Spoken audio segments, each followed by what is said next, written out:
You know, the original season of Stranger Things was better than the second one and the third one. Which brings us to Batman Spawn War Devil. The sort of second comic book crossover between these two iconic characters. And the only one that doesn't have anything really to do with Todd McFarlane as far as the artwork or the writing or anything. Very strange, to be honest with you. 3 writers, Mr. Doug Munch, as I call him. I don't know if that's how you pronounce his name. Anybody know? Let me know in the comments if you know how to pronounce Doug Munch's name. Am I saying it right? Am I crazy? Mr. Chuck Dixon, of course, everybody's favorite. Alan Grant, and then art by Klaus Janson.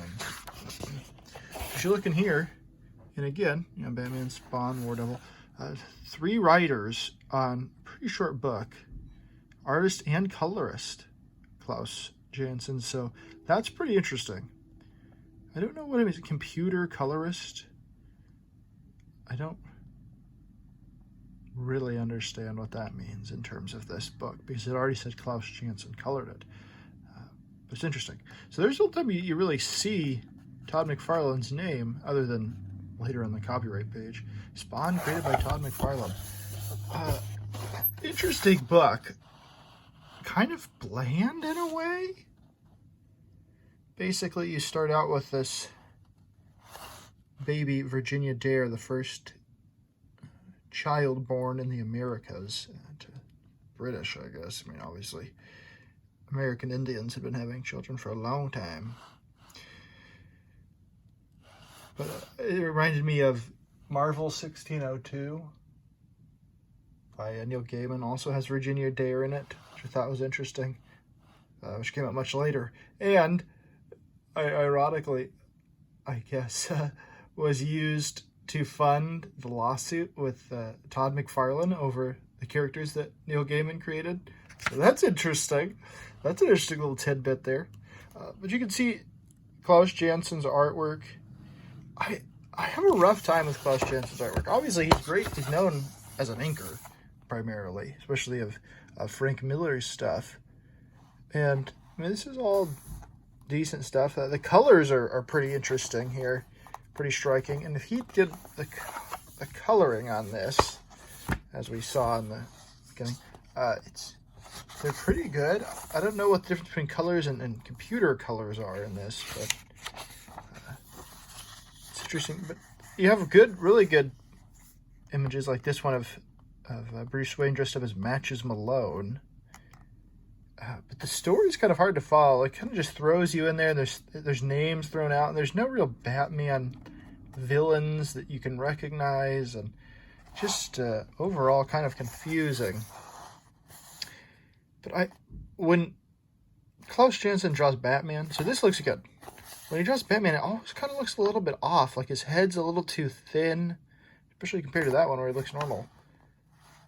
This is a Superman, usually a Superman pose, but he's used it for Batman. That's fine. No problem with that. It's not bad art, but it definitely, after the reading Spawn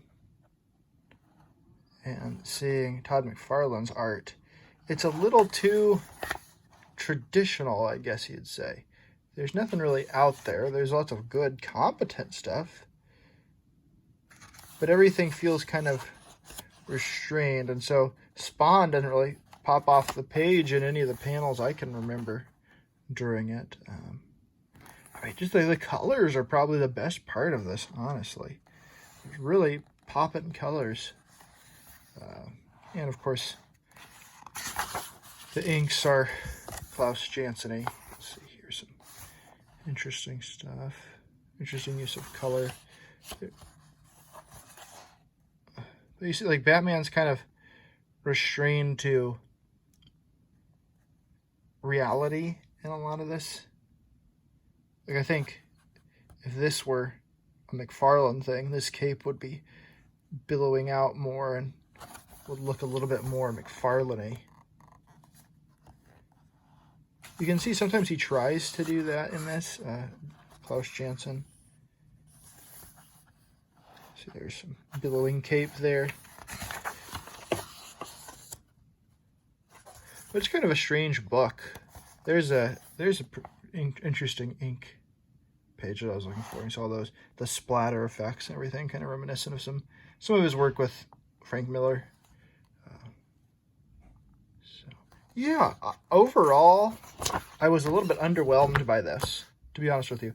Especially for a Batman Spawn crossover, you expect that to be pretty over the top and cool. But this one, it kind of just, especially the designs at the end. I don't want to spoil too much about it in case you haven't read it and you're interested in it.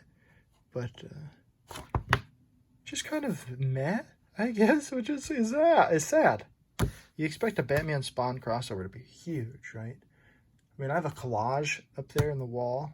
I'll add a picture of it or video of it at the end of this, showing it off. But it has a Batman Spawn poster from Wizard magazine. And it was a pretty big deal to have these two cross over because, you know, Todd had really changed the industry by leaving Marvel, one of the rest of those Image guys, and Batman's this iconic character who was doing well at the time.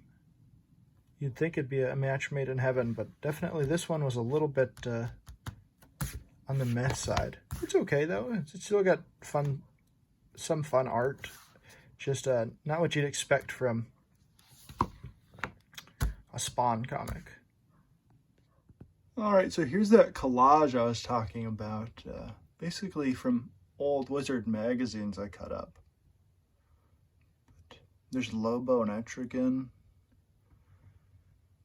And then, oh, I passed it. There they are. I was looking past them. There's Batman and Spawn. Yeah.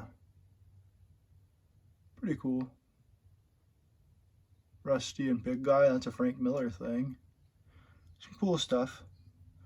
Monkey Man and O'Brien. There's O'Brien up there. There's Monkey Man. Frank Miller people. Sin City stuff. Yeah. That's from Dark Horse. A Dark Horse issue. That's a pretty cool image of Mr. Freeze. Anyways, thought that'd be interesting for you guys to see.